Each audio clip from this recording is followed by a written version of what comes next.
Okay. I want to introduce the star of DePaul University, Keith Stanford. I'm sure you've never met Keith Stanford, but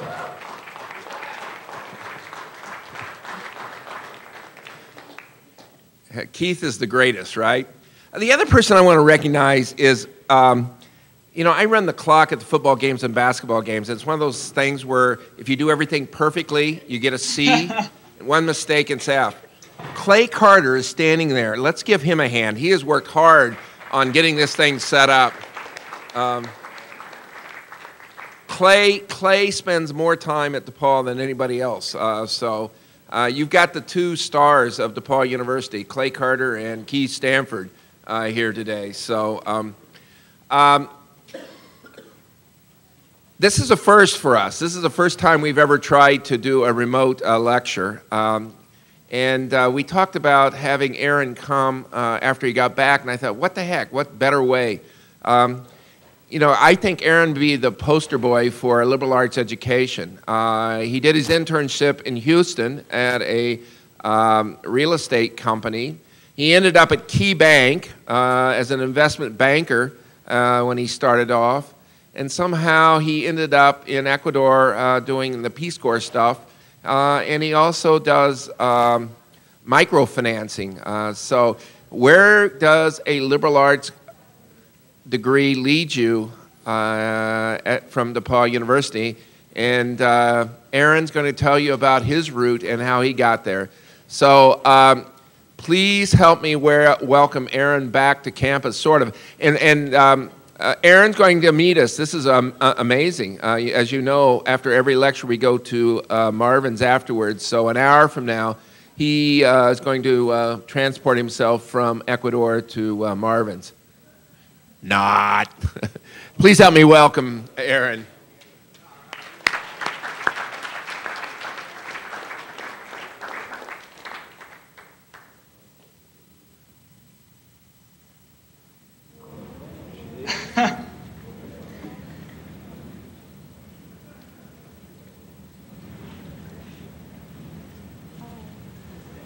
Are you there, Aaron? Thank you very much, Dr. Lemon. I also want to say a word for Keith Stanford. I was recruited by Keith Stanford. And so I owe a lot of my DePaul experience to Keith as well. He is a star in my mind.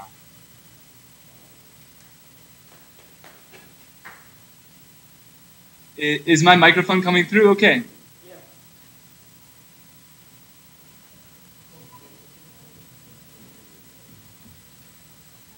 Yes.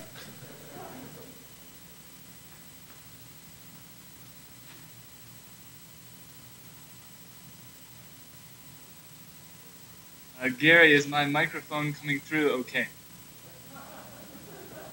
Okay, thank you.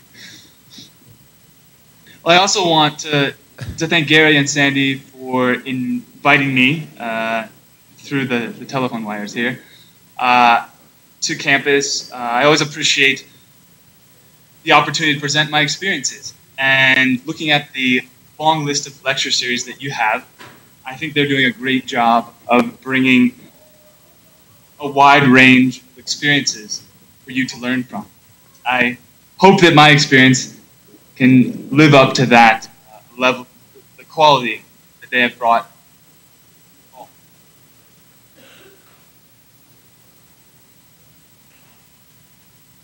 Also, I can't forget to say thank you to Clay. He helped me figure out this computer program, and if everything goes as planned, it's all his fault.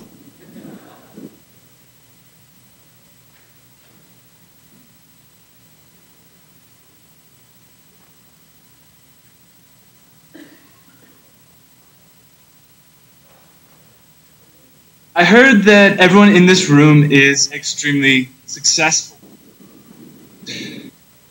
You were the top of your high school class GPA, and your SAT's test scores were phenomenal. Not only were you accepted to this distinguished university, you were also chosen to be a fellow in the management or environmental program. In addition to this, DePaul is preparing you for their mantra, what they call uncommon success. However, today I'm here to talk to you about not how I've been able to merge companies together in my investment career, nor how I've been able to live and touch the lives of people making $8 a day in Ecuador. I'm here to talk to you today about how I've taken risks and fallen on my face. I'm here to talk about my failures, my setbacks, and hopefully convey to you that why talking about these is as important, if not more important, than talking about our successes.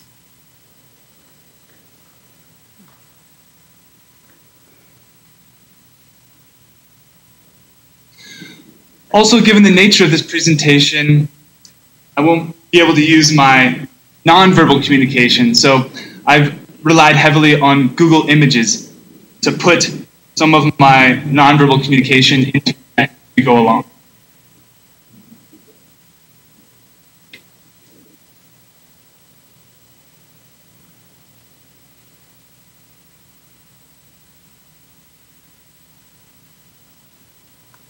Is the communication okay so far?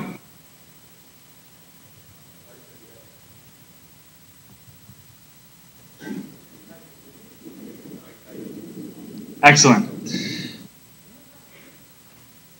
When I arrived in Ecuador, the Peace Corps, So instead of talking about our successes today, I'd like to talk about some of our failures. One of my first failure in Ecuador was learning the language. I came to Ecuador with an average intermediate level of language. However, this average intermediate level of Spanish did not exactly convey what I often wanted to convey, and caused quite a bit of confusion. I remember my first environmental education presentation to a classroom of 10-year-olds. I repeatedly talked about the leaves of a tree, hojas, to be eyeballs, ojos. It was not a surprise that the children in the room got restless and began wondering, what is this guy talking about? In addition, the 5-year-olds in my community, they asked their parents, why doesn't he know how to talk? How come he speaks so differently? People were rolling on the ground in the best of situations, in laughter, or in the worst of cases, I was just ignored. In the beginning, my Peace Corps was not a success.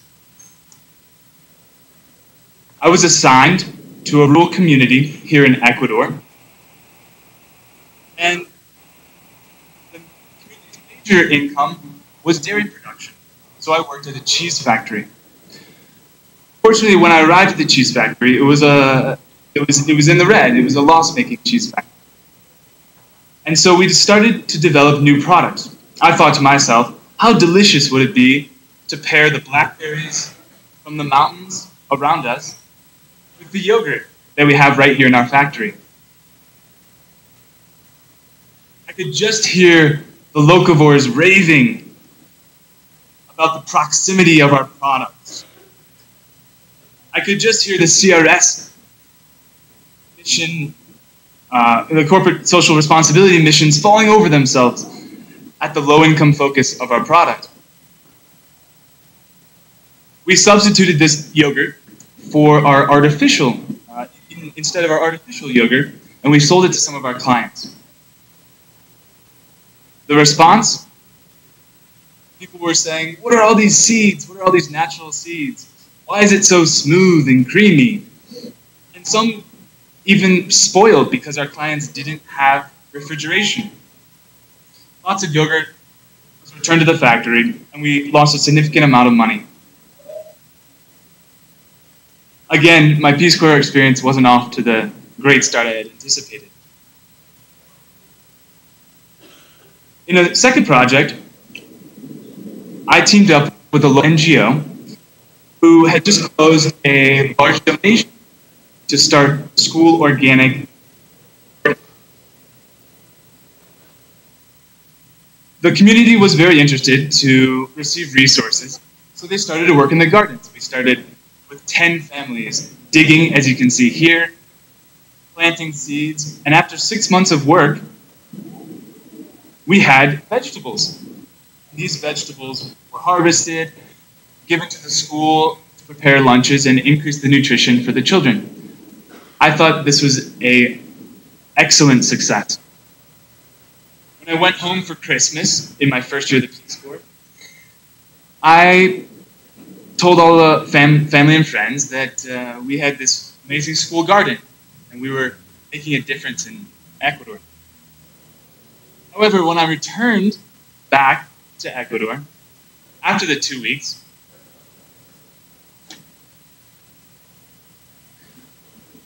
apologies,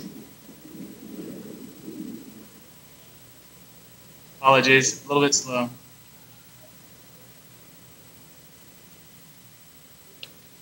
However, when I returned back to the school garden, it was covered with weeds. Nobody had worked in the garden for the entire 2 weeks.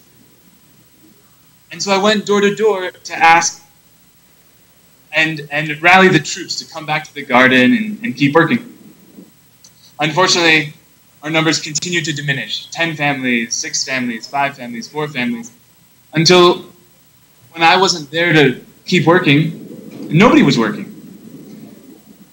Unfortunately, what turned out to be a success in the beginning was actually a failure. So I'm here to talk to you about these 3 events: the language as I embarked in Ecuador, the yogurt, and the school garden. And how we need to analyze some of our failures in order to learn from them. Friedrich Nietzsche says, "That which doesn't kill us makes us stronger." However, I didn't feel very strong after these 3 experiences. I don't completely agree with the causality of Nietzsche, saying that we are automatically stronger. There needs to be an action. There needs to be a learning event taking place. We need to develop systems, and I need to develop systems in order to help me learn from my mistakes and get better. In the language, I needed to be honest about what I didn't know, as well as what I did know. My main fault was pronunciation. I wasn't saying fajitas instead of fajitas, or chipotle instead of chipotle, but I was pretty close. And so, I created a strategy of writing down every word I didn't know. And to increase my pronunciation, I started to converse with dogs. As I waited on the side of the road for a pickup truck to take me to town on every Sunday, I would talk to the dogs that would gather around me. I would practice my pronunciation in a very low-risk environment. An example of this for students could be, if you're interested in a new career or in a career after graduation, volunteer first in that career. Work for free. Test how much you know about the industry in a low-risk environment and see if you have the ability to continue in the career. Number 1, check your knowledge. Secondly, for the yogurt product, I had assumed that the product would be a success purely because I myself enjoyed the all-natural blackberry yogurt. However, I was overlaying my American culture on top of my Ecuadorian mind. It's not that the product was bad, but I had assumed that because I like it, everybody would like it.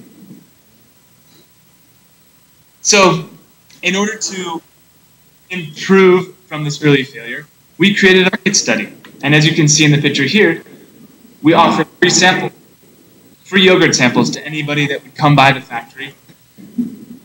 And we also went out into the larger cities to offer samples and test the interest in our new product. An example that you all can use of this would be when you're heading off into your new career. Ask your friends and family about your strengths and weaknesses. Check your assumptions about your own strengths and weaknesses.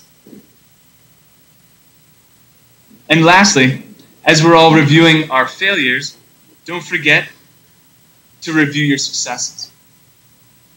When I came back from Christmas, the entire school garden was in weeds. I went door to door and asked people why there was no interest in the garden. They said, "We want to be nice to you, so that's why we showed up to work. We don't have a huge interest in organic gardening or nutrition. There are other things in the community that are more necessary."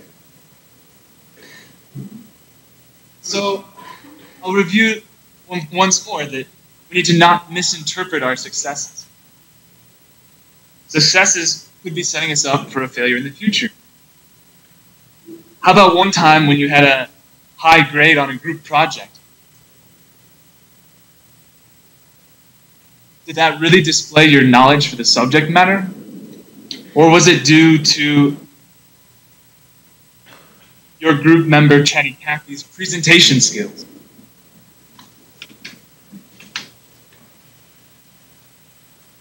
I'd like to reiterate that we need to make all of our failures worth every cent of the money lost on the investment or the entrepreneurial venture or the time out of work to go volunteer for 2 years.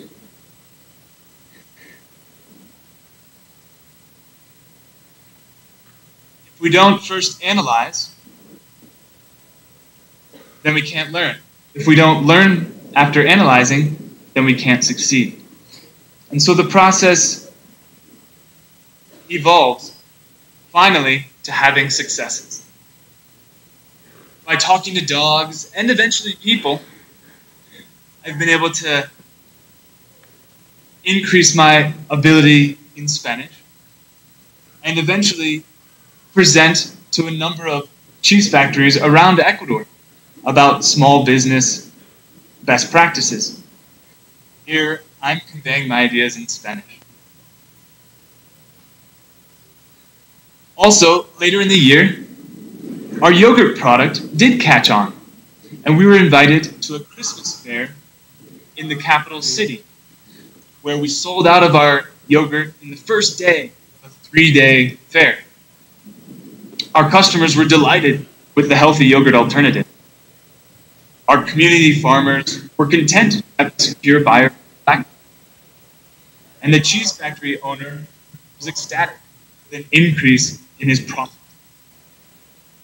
It was a truly sustainable venture.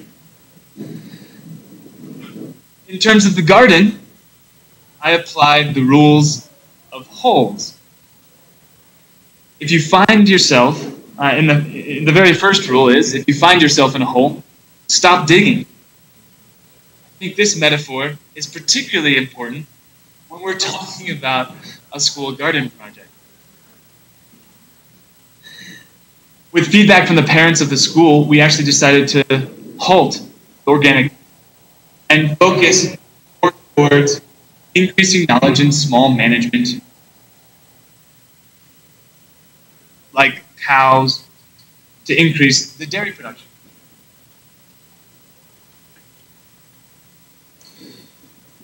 I'm not here to tell you about my failures as a therapy session, nor am I here to say that I've ripped all the erasers off my pencils and I've figured out how to stop making mistakes. I will keep making mistakes in the future. Hopefully not the same ones, and hopefully I'll become more resilient to mistakes by putting in this procedure. I'm also hoping that by sharing these failures with you, you'll understand that mistakes are inevitable. Uncommon success comes along with mistakes. Those who are innovative and ultimately successful are those who continually push beyond their knowledge, make some mistakes, and can quickly and effectively recover from them.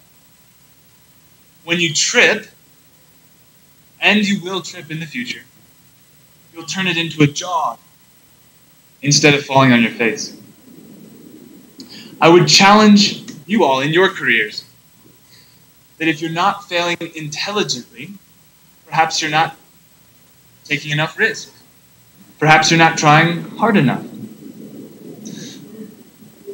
This could look like a new project outside of your current responsibilities at work, so you can learn a new skill, or perhaps launch a new venture while you're still in school. That way, if it doesn't catch, you still have your educational pursuits to fall back on. In conclusion, I'd like to challenge all of you today to keep embracing intelligent failure. Take calculated risks as often as possible. Learn a new language. Launch a startup. Go volunteer abroad for 2 years. Volunteer in an industry you're considering for a full-time position. All of this will lead to the uncommon success that DePaul prides itself on. And when you confront something that you don't know, I would recommend that you talk to dogs as a way to test your knowledge and improve your vocabulary. I want to thank you very much for your time and patience with this transmission over the internet, and hopefully we can have a discussion with some Q&A.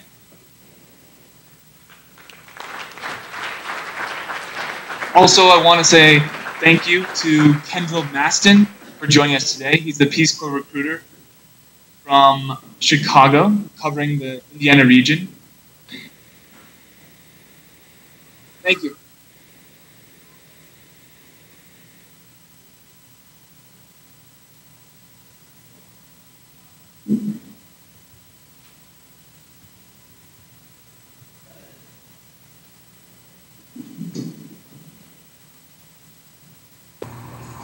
Hello, everyone at DePaul University, and thank you, Aaron, for that great presentation. That would be great. My name is Kendall Maston. I'm a recruiter based out of the Midwest Chicago Peace Corps office. And I did have the opportunity to meet many of DePaul University students at the Collegiate Expo Career Fair last week in Indianapolis. So certainly I value the service and the initiative of the DePaul students who reach back and enjoy the opportunity or the possibility of serving in Peace Corps. I would like to say, as Aaron mentioned throughout his presentation, that being in Peace Corps does require a certain level of flexibility, a certain level of commitment, and I think, as I've spoken with several DePaul students throughout my time here at the Midwest office, that many of you do exhibit those characteristics that is not only needed but required to succeed in another country for 2+ years. So I highly recommend that if you are interested in work like Aaron is currently pursuing in Ecuador, then certainly feel free to contact me here at the Chicago Peace Corps office at area code 312-353-7747, and we can certainly discuss the many opportunities not only within the business sector, which could focus on microfinancing, but also in other areas of Peace Corps, such as the agriculture and environmental sector, the education and health sector, as well as those sectors such as construction or hygiene. So there's many different areas in Peace Corps where your skill set can fit, and we certainly look at the academic degree that